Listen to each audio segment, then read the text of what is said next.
I'm Tracy Banks with today's Record Newswatch. Hundreds of law enforcement officers from throughout the Northeast, including representatives from police agencies here in the Hudson Valley, were at St. Peter's Cathedral in Scranton, PA earlier today for the funeral of State Police Corporal Bryon Dickson, the Pennsylvania trooper who was shot and killed in an ambush that also wounded a second officer outside a barracks in Blooming Grove Township last Friday. Corporal Dickson was 38 years old. Speakers at the funeral talked of his never-ending dedication to his family and career, saying they will carry on his fight against evil. The manhunt for the suspected killer, 31-year-old Eric Freen of Canadensis, Pennsylvania, continues.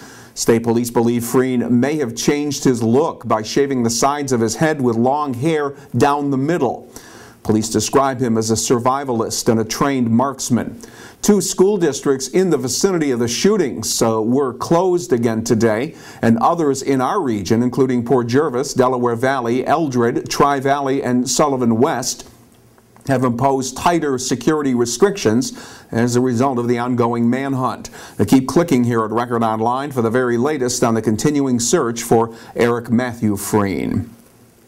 Plans are in the works to centralize motor vehicle offices in Orange County by consolidating them into one facility that would be located in the city of Middletown.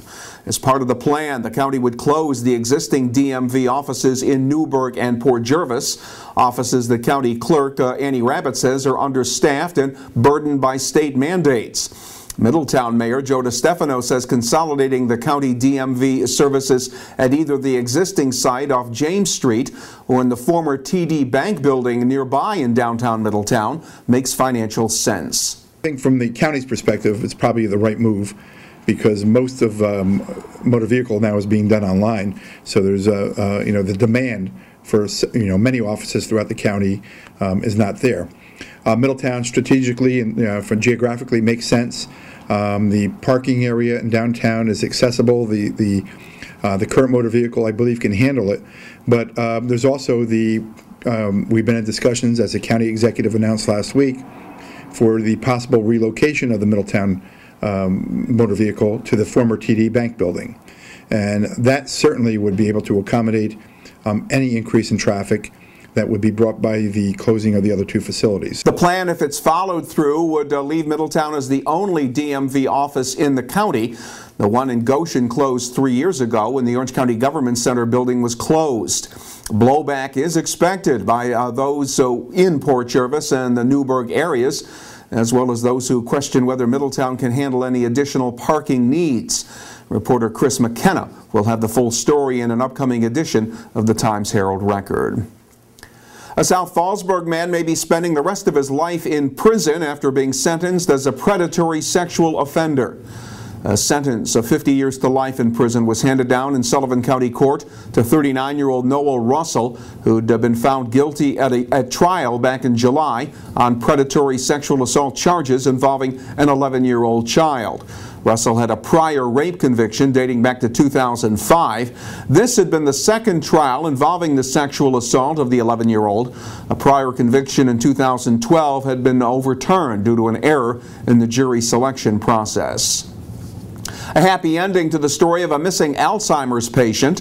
A relative of 80-year-old Ethel Brown of Würzburg reported the woman missing from Orange Regional Medical Center yesterday morning. State police had initially brought her there after she'd wandered away from where she was staying. Hospital officials say she had been cleared for discharge and was waiting for a ride home when she disappeared. Now comes word that Brown is turned up at the home of a friend in Manhattan. Orange Regional spokesman Rob Lee says they're investigating to determine if all the proper procedures were followed. In the city of Newburgh, about 70 men, women, and children marched from Downing Park to the city's Unity Center in a public display in support of immigration reform. Those attending the rally, sponsored by Newburgh-based Latinos Unidos, spoke out for passage of legislation that would allow millions of undocumented immigrants to remain in the U.S. and become citizens. Among the demonstrators, Argelia Morales, who was brought here from Mexico when she was 5 years old. She earned a master's degree in finance from SUNY New Paltz in May and once held 3 jobs to help cover tuition since she's ineligible for financial aid. I went through the school system just like everybody else, except the only difference is that when I went to school, it was kind of like pretend for me. I had to pretend every day that I believed my teachers when they told me that the sky's the limit, that I could do anything I wanted to do. When in reality, I would go home and I would know that my status didn't allow for that. My status wouldn't allow me to go to the sky is the limit, and it wouldn't even allow for a college education. So that's why immigration reform is important to me. Morales and others are hoping for passage of the DREAM Act, legislation that would provide access to financial aid programs to students who are children of undocumented immigrants. Many of those who spoke during the rally voiced disappointment over President Obama's decision to delay action on immigration till after the November elections because some Democrats fear the controversial issue will hurt them at the polls. 3 environmental organizations have gone to court as part of their push to force the Federal Department of Transportation to end the use of a type of railroad tanker car that they say poses a danger to communities. The groups Earth Justice, the Sierra Club, and Forest Ethics are suing the federal government. They're seeking to halt the use of DOT 111 rail cars that haul highly flammable crude oil through the Hudson Valley and other parts of the state. The suit seeks an emergency ban on the use of the DOT 111 rail cars for crude oil transport. According to the National Transportation Safety Board, there have been 8 significant accidents involving crude oil transit since 2013. The Newburgh City Council recently passed a resolution calling on tighter crude oil transportation regulations, citing the potential danger that it poses the city. State police have arrested a Kingston man after they say he punctured his ex-wife's above-ground swimming pool with an axe. Police say the incident occurred at the ex-wife's residence in New Paltz. She called police after returning home and finding water from the damaged pool flooding down her driveway. 50-year-old Daryl Broadhead has been charged with criminal mischief. He was arraigned in town of Esopus Court and released pending a future court appearance.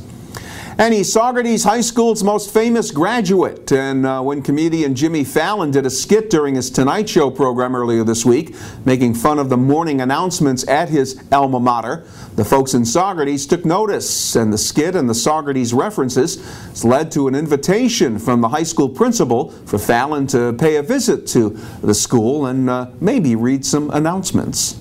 It's a lot of fun for us to see a skit and have Saugerties mentioned in a skit from Jimmy Fallon. I always think he kind of keeps us in his thoughts. He has, from what I understand, fond memories of Saugerties, and I also understand that Jimmy Fallon did the morning announcements for us when he was here. And I'd love to invite Jimmy Fallon back to spice up our morning announcements for a day or two, so this is a personal invite to you, Jimmy Fallon. We'd love to have you back here in Saugerties.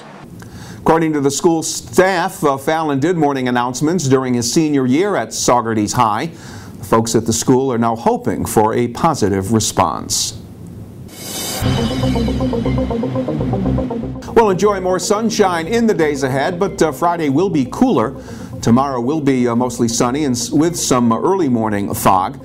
Temperatures won't go much higher than the middle 60s. Saturday will be a bit warmer with the highs in the middle 70s under a partly sunny sky.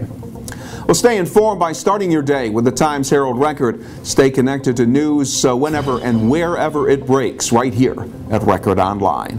For Record Newswatch, I'm Tracy Baxter.